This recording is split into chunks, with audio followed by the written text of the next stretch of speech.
we disagree. You could leave it at that. We know you disagree. We don't need to know your reasons why, because we know the reasons why you disagree with us. Most likely, if someone's done their research on why they disagree with somebody else, they mostly know the counter argument. Yeah. Like, they know why the other person doesn't agree. So we don't need your long fucking bullshit reason of why you don't agree with me. Just say, don't agree. Cool. I'll like your comment. Because that's a normal way to respond. Yeah. When people are like, oh, fuck you. I hope you die, or I hope you don't get fucking care, or I hope they don't give you a respirator because you're the one choosing to be outside without a mask. Right. Or that's rude. Constructive arguments. Yeah. Exactly. Like having something where no one ends the comment with sweetie or hun. I know they get so passive aggressive. So passive aggressive. And it's like, we understand behind your little fucking screen, you're the most passive aggressive piece of shit. But that's why I keep my opinions to myself, because my opinions are my opinions. I know how I feel. Yeah. So I'm just going to sit there and I'm going to have my opinions. And I'm not going to say anything. Why do I have to say something? Yeah. It clouds everyone's judgment. Well, like this non-binary person that I've had a lot of coffee, by the way, so if I'm talking super fast, this is why. I'm also planning on maybe getting up and getting another cup of coffee. And if you do, I want some. You got it. Non-binary. I'll get up since you have the dogs on you. Okay. Oh, thanks. This non-binary person who... Oh, yeah, back to that. Instantly, that's where this all started. My gut reaction was to comment something negative on there, because literally it's a bunch of twerking videos. But you're also you're like a secret, you're not a secret troll, but you're definitely an instigator. Yeah, I do sometimes. Like you like to poke the bear. You think it's funny. It's fun. I do it sarcastically, and I try not to be too hurtful. Like, I'm not saying hurtful things, but I like to point out the irony in things. Mm-hmm. And but it's someone I don't know. And you know what? It's not gonna make the world a better place if I get into an argument with this person. So fair. I decided not to. But I really had to think hard about, like, am I wrong? Or is this person trying to, like, what are they trying to convey? And why does it make me feel like they're a hypocrite? See, and everyone should follow that fucking protocol. What Marty just said, you guys, is how everyone should think about things that they post.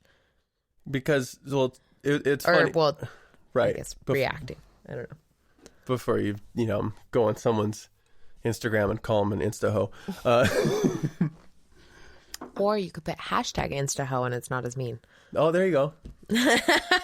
People, when you put a hashtag, if you put a hashtag in between things, for some reason, it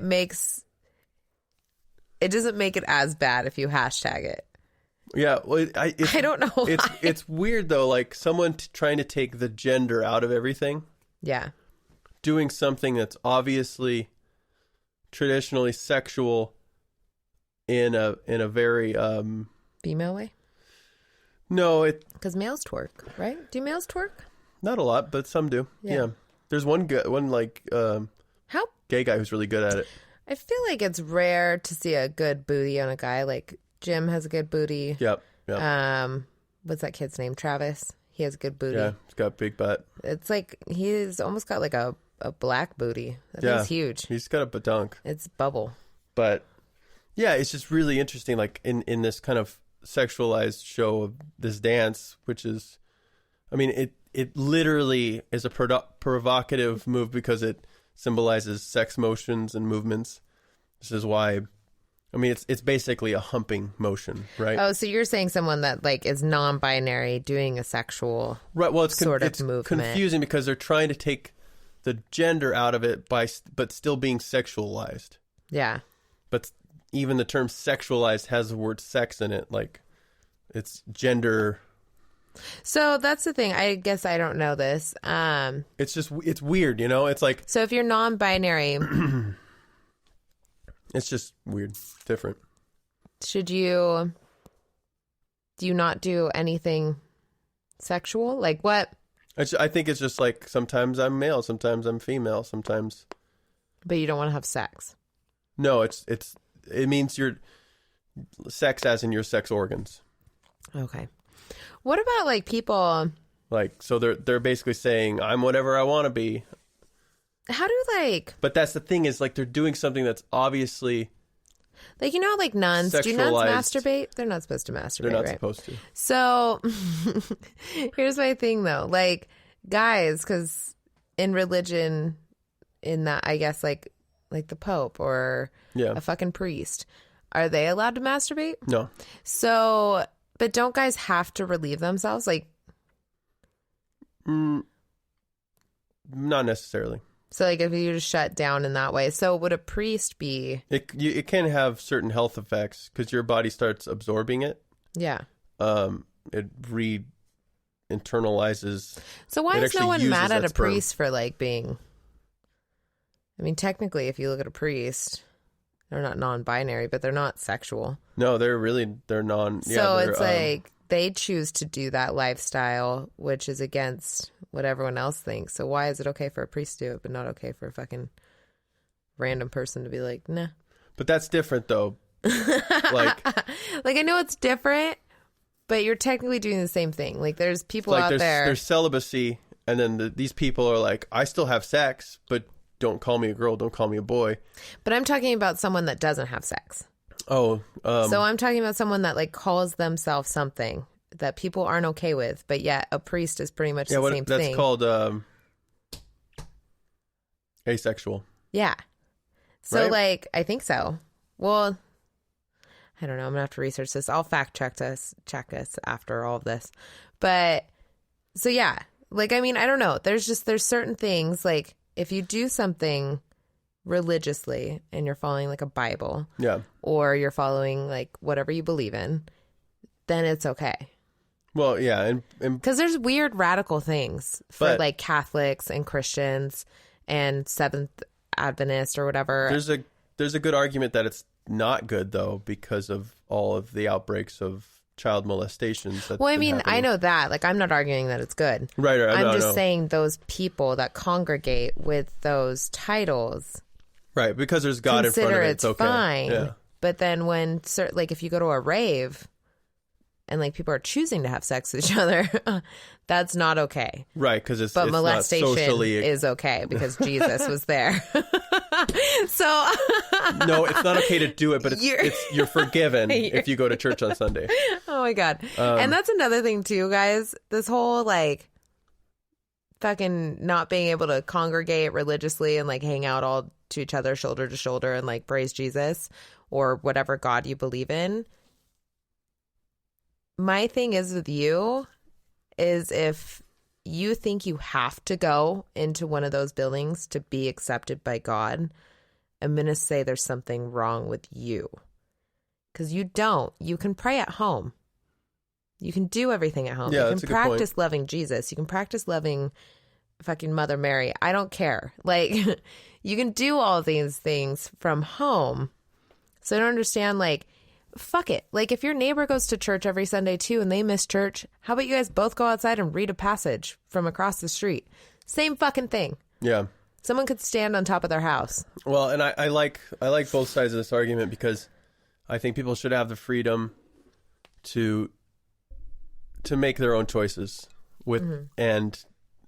but I also feel like because churches and places of religion are treated special because they don't pay taxes, they're treated differently. Yeah. They don't just pay different. taxes. So if they have special benefits, then they have to go by special rules. And so you don't have the same laws as people. Yeah. But if you pay taxes, Go for it. then, yeah. But That's even crazier to me. that's how I feel about it. So you're mad at immigrants, but then yet you're going to go to a house of worship where they don't pay taxes, Where it's basically legal to embezzle money. but you're mad at people that come here and don't pay taxes and take your jobs.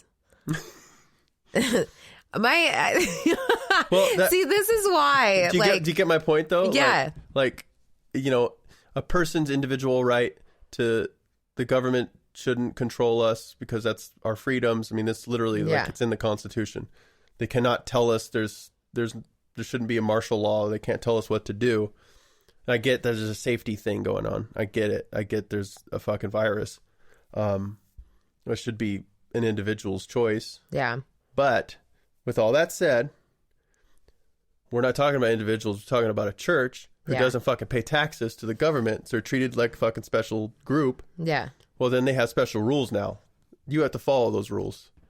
Or unless you want to pay taxes. Like, you want to pay taxes? Great. Go for it. Be free. I don't know. But you get special treatment. Therefore, you get grounded. I know everyone is in a very weird spot right now. I get it. It's an odd time.